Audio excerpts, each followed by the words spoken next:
హరీశ్రావు గారు మీరు కూర్చోండి మీరు ఆ వర్డ్స్ ముందు మంత్రి గారి పేరును ప్రస్తావించిన ఓటు విత్డ్రా చేసుకుని మీరు సబ్జెక్ట్ మిగతా విషయాలు తర్వాత మాట మీరు ఆ వర్డ్స్ వారి పేరును ప్రస్తావించి విత్డ్రా. ఇప్పుడు గౌరవ మైనింగ్ మినిస్టర్ గారు పెద్దలు వివేక్ గారు మాట్లాడుతూ 2-3 విషయాలు చెప్పే ప్రయత్నం చేసినారు. ఒకటి let me answer hour Vivek గారు, ఈ క్రషర్ పెట్టడానికి సెంట్రల్ గవర్నమెంట్ అనుమతులు ఏమి కూడా అవసరం లేదు.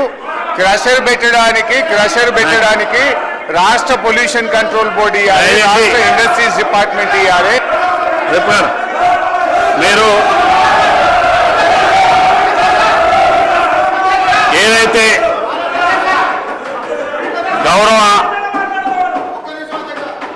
గౌరవ మంత్రి గారి పేరు ప్రస్తావించడం అవన్నీ కూడా ఆరోపణలు చేసిన వాటన్నిటిని కూడా రికార్డు నుంచి తొలగిస్తున్నాం. దాని తర్వాత డాక్టర్ పాల్వాయి హరీశ్రావు గారిని మాట్లాడాల్సిగా కోరుతాను. పాల్వాయి హరీశ్రావు, నా పేరు వచ్చింది, మీరు మాట్లాడండి. ఫిజికల్ మరి చెప్పండి, మీరు స్పీకర్ గారు పోయి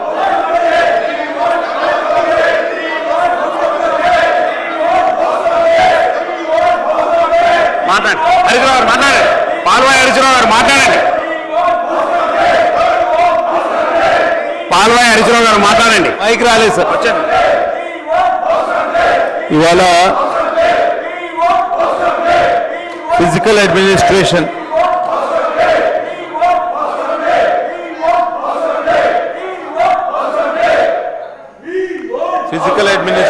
పద్దు మీద మాట్లాడడానికి అవకాశం ఇచ్చిన అధ్యక్షుల వారికి ధన్యవాదాలు. ఇవాళ గతంలో మనం తెలంగాణ ఉద్యమం సమయంలో అనుకునే వాళ్ళం ఎవరి పాలయ్యిందో తెలంగాణ అని. అయితే అప్పుల పాలైంది తెలంగాణ అన్నట్టు తయారైంది. వాళ్ళ public debt to GSDP ratio వచ్చి 29% అధ్యక్ష. 23-24వ సంవత్సరంలో 27% ఉన్న రేషియో ఇవాళ 9% వచ్చింది. వడ్డీలకు ఇవాళ 21,300 కోట్ల రూపాయలు కేటాయించాల్సిన పరిస్థితి. పూర్తిగా బడ్జెట్ పూర్తిగా ఇన్ఫ్లేటెడ్ బడ్జెట్ అధ్యక్ష.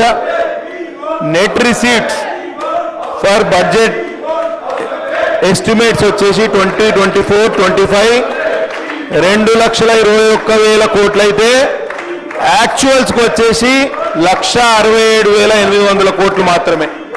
అంటే నెట్ రిసీట్స్ నికరంగా 25% తగ్గినాయి అధ్యక్ష. నెట్ ఎక్స్పెండిచర్ బిఈ వచ్చేసి 2,74,000 కోట్లు అయితే యాక్చువల్ ఎక్స్పెండిచర్ వచ్చేసి 2,18,000 కోట్లు మాత్రమే. అంటే నికరంగా 20% నెట్ ఎక్స్పెండిచర్ తగ్గింది. ఇది కేవలం రాజకీయ అవసరాల కోసం పెట్టిన బడ్జెట్ మాత్రమే, ప్రెజెంటేషన్ కోసం తప్పించి వాస్తవాలకు అద్దం పడతలేదు ఈ బడ్జెట్. రాష్ట్రం పూర్తిగా అప్పుల ఊబిలో ఊరుకుపోయింది, అప్పుల మీద ఆధారపడ్డది, ఆదాయం మీద కాదు అనేది మనందరికీ అర్థం అవ్వాల్సిన విషయం. ఇవాళ రాష్ట్ర ప్రభుత్వం state government is living paycheck to paycheck అధ్యక్ష. పేచెక్ టు పేచెక్ అంటే ఒక ఉద్యోగికి వచ్చే జీతం ఎంత ఉంటుందో ఆయన ఖర్చు కూడా అంతే ఉంటే దాన్ని పేచెక్ టు పేచెక్ మెయింటెనెన్స్ అని అంటారు. మంత్లీ ఆపరేటింగ్ మార్జిన్ వచ్చేసి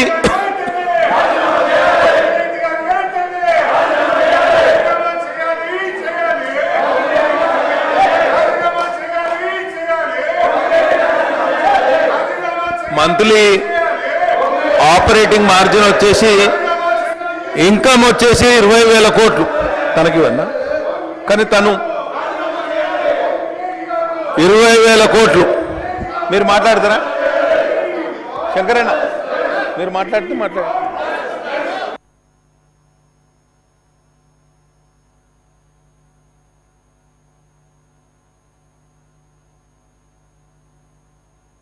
మైక్ పోయింది.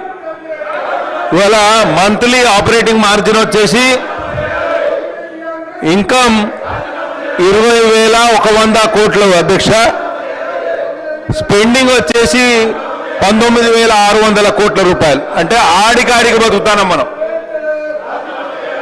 Revenue expenditure consumes 97% of revenue receipts అధ్యక్ష.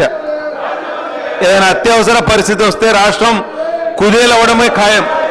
కాబట్టి ఈ డెట్ ఇంజన్ మీద నడుస్తున్న ఈ రాష్ట్రాన్ని కాపాడుకోవాల్సిన అవసరం ఎంతైనా ఉంది. కూర్చోండి, ఇవాళ మీ సీట్లలో కూర్చోండి. మీరు కూర్చోండి ప్లీజ్. ముందు మీ సీట్లలో వారికి నేను చాలాసార్లు అవకాశాలు ఇచ్చాను. వారికి చాలాసార్లు అవకాశం ఇచ్చాను నేను. మీరు కూర్చోండి. మేము ఈ సీట్లలో కూర్చోండి దయచేసి. ముందు మీరు మీ సీట్లలో కూర్చోండి. ఇప్పుడు దయచేసి మీ సీట్లలో కూర్చోండి. మీ సీట్లలో కూర్చోండి. మీ సీట్లలో కూర్చోండి. వారికి హరీశ్రావు గారికి నేను చాలాసార్లు అవకాశం ఇచ్చాను. వారు చేసినటువంటి చాలాసార్లు అవకాశం ఇచ్చాను. పాల్వ హరీశ్రావు మాట్లాడండి.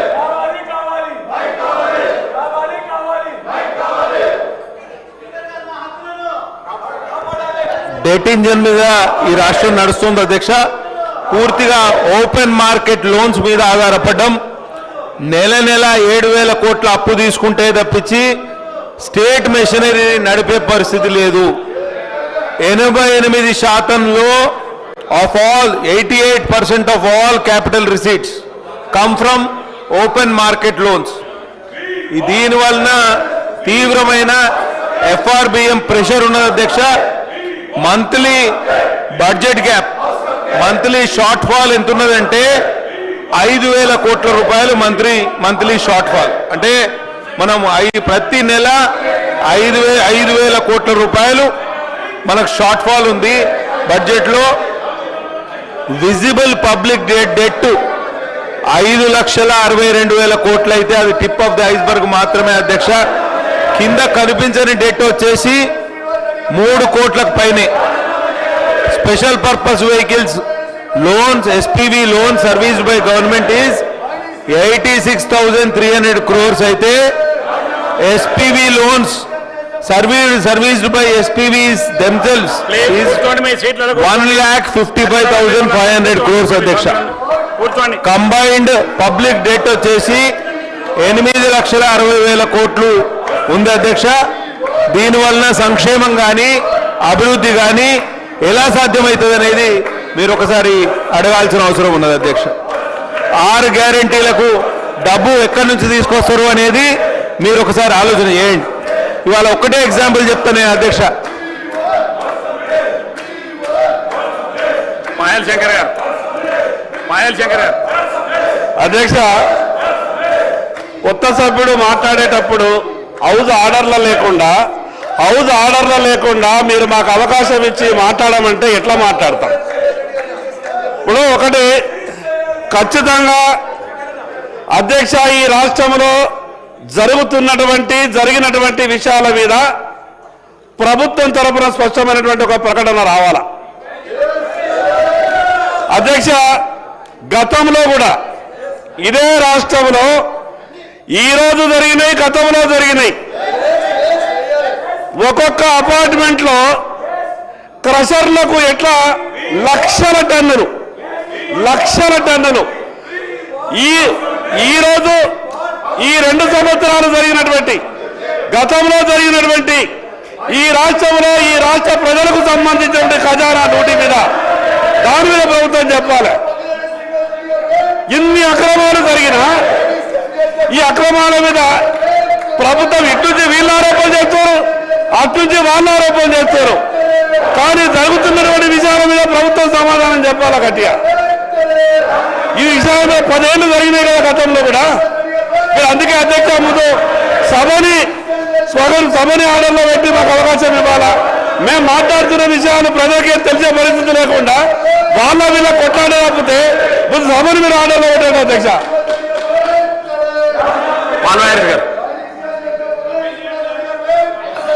దయచేసి కూర్చోండి. మేము మీ సీట్లో కూర్చోండి. హరీశ్రావు గారు మీ సీట్లలో కూర్చోండి. మీ సభ్యులందరూ కూర్చోండి.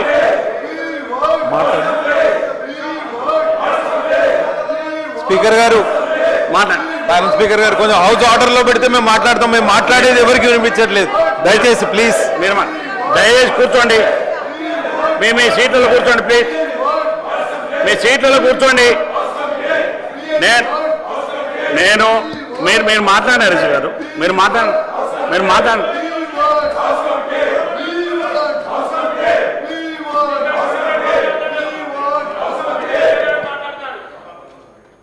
ఒక్క నిమిషం హరీష్ గారు, పల్లవి హరీష్ గారు, ఒక్క నిమిషం. వారికి హరీష్ రావు గారికి చాలాసార్లు నేను అవకాశాలు ఇచ్చాను. వారు సబ్జెక్టు మీద ఒక్క నిమిషం వారు అనుభవమైనటువంటి లెజిస్లేటివ్ మినిస్టర్ చేసిన వాళ్ళు ఈ సభలో సీనియర్ శాసనసభ్యులు, రూల్స్ పొజిషన్ తెలుసు, అన్నీ తెలుసు వారికి నేను పదే రిక్వెస్ట్ కూడా చేశాను. శ్రీనివాస్ రెడ్డి గారు మంత్రి గారి పేరు మీరు ఆ కంపెనీలో లేనట్టు సంబంధం లేనటువంటి వ్యక్తి పేరు తీసి వారిపైన వ్యక్తిగతమైన మీరు ఆరోపణ చేశారు కాబట్టి మీరు ఆ వర్డ్స్ని విత్డ్రా చేసుకొని మీ కార్యక్రమం మీ సబ్జెక్టు కొనసాగించండి నేను రిక్వెస్ట్ చేశాను. మీరు పదే అదే కంపెనీ మీద ఆరోపణ చేస్తూ మిగతా విషయాలు మాట్లాడుతున్నారుగా ఆ వర్డ్స్ ఇందులో మీకు ఇన్నిసార్లు అవకాశాన్ని మీకు రిక్వెస్ట్ చేశాను నేను చాలాసార్లు. మీరు అందరికంటే సీనియర్ సభ్యులు, లెజిస్లేటివ్ అఫేర్ మినిస్టర్ చేసినటువంటి వారు, మీరు అనుభవం అనేటువంటి వాళ్ళు మీరు పదే మీరు ముందు మీ సీట్లలో కూర్చోండి. ముందు మీ సీట్లలో కూర్చోండి దయచేసి ప్లీజ్. మీరు సీట్లలో కూర్చోండి. ముందు మీరు కూర్చుంటాం. మీరు కూర్చోండి. ఇస్తాను. మీరు కూర్చోండి. మీరు మీ సీట్లలో కూర్చో హరిశివ గారు అవకాశం ఇస్తాను. మీరు మీ సీట్లలో కూర్చుంటే హరిశివ గారు అవకాశం ఇస్తాను. మీరు మీ సీట్లలో కూర్చోబెట్టండి. మీ సభ్యులను కూర్చోమని చెప్పండి. మీరు మైక్ ఇవ్వండి కానీ మీ సీట్లలో మీ సభ్యులందరూ దయచేసి ఎవరి సీట్లలో వాళ్ళు కూర్చోండి. హరీష్ రావు గారికి నేను పదే రిక్వెస్ట్ చేసినాను, మళ్ళీ కూడా చేస్తున్నాను. మీ సభ్యులను మీ యొక్క సీట్లలో కూర్చోమని చెప్పండి. మహేశ్వరి అధ్యక్ష